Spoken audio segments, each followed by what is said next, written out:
Hi hi ಎಲ್ಲ big boss ಲವರ್ಸಿಗೆ ನನ್ನ ಕಡೆಯಿಂದ ಬಿಗ್ ಹಾಯ್.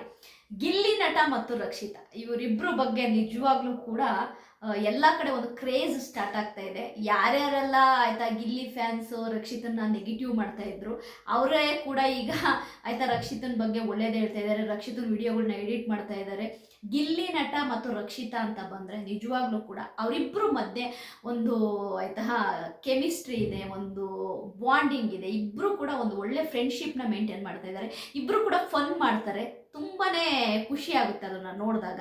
ನಿಮ್ಗೆ ಅದಕ್ಕೆ ಒಂದು ವಿಡಿಯೋನ ನಾನು ನಿಮಗೆ ಕೇಳಿಸೋಣ ಅಂತ ಹೇಳ್ಬಿಟ್ಟು ಆಯಿತಾ, ತುಂಬಾ ಇಷ್ಟ ಆಯಿತು ನನಗೆ ಆ ವಿಡಿಯೋ. ಏಕೆ ಅಂತಂದರೆ ನೋಡಿ, ಒಂದು ವಿಡಿಯೋ ನಾನು ನಿಮಗೆ ಹಾಕ್ತೀನಿ.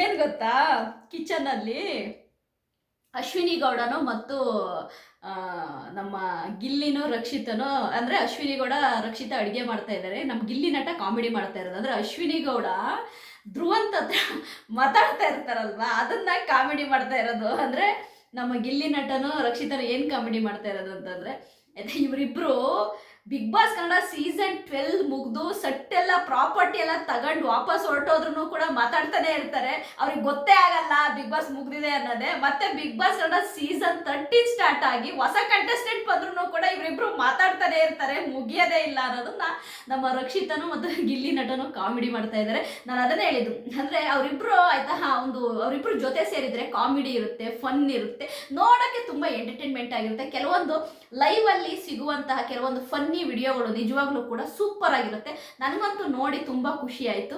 ಯಾಕೆಂತಂದರೆ ಗಿಲ್ಲಿ ನಟ ಮತ್ತು ರಕ್ಷಿತನ ಮಧ್ಯೆ ಇರೋ ಆ ಬಾಂಡಿಂಗು ಆಯಿತಾ, ಆ ಒಂದು ಟಾಮ್ ಅಂಡ್ ಜೆರಿ ಅವರಿಬ್ರು ನಗ್ತಾ ಇರ್ತಾರೆ, ಹೊಡೆದಾಡ್ತಾ ಇರ್ತಾರೆ, ಕಿತ್ತಾಡ್ತಾ ಇರ್ತಾರೆ. ಅದು ನೋಡೋಕೆ ಖುಷಿ, ಮತ್ತು ಫನ್ ಮಾಡ್ತಾರೆ ಇಬ್ಬರು ಕೂಡ. ಅದಂತೂ ತುಂಬಾ ಖುಷಿ ಆಯಿತು ನನಗೆ ಈ ವಿಡಿಯೋ ನೋಡಿದಾಗ. ಧ್ರುವಂತಗೂ ಅಶ್ವಿನಿ ಗೌಡಗೂ ಫನ್ನಿಯಾಗೆ ಇಬ್ಬರು ರೇಗಿಸ್ತಾ ಇದ್ರು. ಅಂದರೆ ಈ ಬಿಗ್ ಬಾಸ್ ಕನ್ನಡ ಸೀಸನ್ 12 ಮುಗಿದ್ರು ಕೂಡ ಇವರಿಬ್ರದ್ದು ಮಾತಾಡೋದು ಮುಗಿಯಲ್ಲ ಅನ್ನೋದು ತುಂಬ ಫನ್ನಿಯಾಗಿತ್ತು. ನನಗೆ ಇನ್ನೊಂದು, ರಕ್ಷಿತನ್ಗೆ ಸಪೋರ್ಟ್ ಮಾಡೋಕ್ಕೆ 3 ವಿಷಯ ಇದೆ. ಏನು ಗೊತ್ತಾ, ಒಂದು ಸಿಂಗಲ್ ಆಗಿ ಗೇಮ್ ಮಾಡ್ತಾ ಇದ್ದಾಳೆ, ಆಮೇಲೆ ಬ್ಯಾಕ್ ಪಿಚ್ಚಿಂಗ್ ಮಾಡಲ್ಲ, ಹಿಂದ್ಗಡೆ ಯಾರ ಬಗ್ಗೆನೂ ಮಾತನಾಡಲ್ಲ, ಏನಿದ್ರು ಫೇಸ್ ಟು ಫೇಸ್ ಹೇಳ್ತಾಳೆ, ಫೇಸ್ ಟು ಫೇಸ್ ಆಯ್ತಾ. ಆ ಶೂ ಏನು ಸ್ಪಂದನ ಸೋಮಣ್ಣ 5 ಶೂ ಹಾಕೊಂಡು ಮನೆಯೆಲ್ಲ ಓಡಾಡಿದ್ದನ್ನ ಆ ವಿಡಿಯೋನ ಯಾರೋ ನಂಗೆ ಸೆಂಡ್ ಮಾಡಿದ್ರು, ನಾನು ನೋಡಿದೆ ಅದನ್ನು ಆಯಿತಾ. ಆ ವಿಡಿಯೋನ ನಿಮಗೆ ತೋರಿಸೋಣ ಅಂತಲೇ ಇದ್ದೆ, ಬಟ್ ಅದರಲ್ಲಿ ಅದು ಯಾವ್ದು ಇದು ಎಂಥದ್ದು ಎಡಿಟಿಂಗ್ ಹೆಸರು ಬರ್ತಾ ಇತ್ತು, ಹಂಗಾಗಿ ನಾನು ನಿಮಗೆ ತೋರ್ಸೋಕ್ಕಾಗಲ್ಲ. ಅವಳು ಏನು ರಕ್ಷಿತಾ ಹೇಳಿದ್ಲು ಅದು 100% ಸತ್ಯ. ಸ್ಪಂದನ ಸೋಮಣ್ಣ 8 ಶೂ ಹಾಕೊಂಡು ಮನೆ ಮಂದಿ ಎಲ್ಲ ಜೊತೆಗೆ ಆರಾಮಾಗಿ ಓಡಾಡ್ಕೊಂಡು ಕ್ಯಾಟ್ ವಾಕ್ ಮಾಡ್ಕೊಂಡಿದ್ಲು. ಅದೇ ಸ್ವಿಮ್ಮಿಂಗ್ ಪೂಲಿಗೆ ತಳ್ಳತ್ತಿಗೆ ಕಾಲು ನೋವು ಅಂತೇಳಿ ಡ್ರಾಮಾ ಆಡಿದ್ಲು. ಅದನ್ನು 100% ಆಯ್ತಾ ನಿಜ. ಅದು ರಕ್ಷಿತಾ ಏನು ಹೇಳಿದ್ಲು ಸ್ಪಂದನನ ಬಗ್ಗೆ ಅದು 100% ನಿಜ. ಯಾರ್ಯಾರೆಲ್ಲ ಸ್ಪಂದನ 8 ಶೂ ಹಾಕೊಂಡು ಓಡಾಡಿದ್ದು ನೀವು ಯಾರಾದರೂ ನೋಡಿದ್ರೆ ದಯವಿಟ್ಟು ಕಮೆಂಟ್ ಮಾಡಿ. ಇದೊಂದು ಚಿಕ್ಕ ವಿಡಿಯೋ, ಬಟ್ ಇವೆಲ್ಲವೂ ಕೂಡ ರಕ್ಷಿತಾ ಮತ್ತು ಗಿಲ್ಲಿ ನಟನ ಮಧ್ಯೆ ಇರುವಂತಹ ಒಂದು ಒಳ್ಳೆ ಬಾಂಡಿಂಗನ್ನು ತೋರಿಸುತ್ತೆ ಅಂತೀನಿ. ನನ್ನ ವಿಡಿಯೋ ನಿಮಗೆ ಇಷ್ಟ ಆದರೆ ಲೈಕ್ ಮಾಡಿ, ಸಬ್ಸ್ಕ್ರೈಬ್ ಮಾಡಿ. ಬಾಯ್.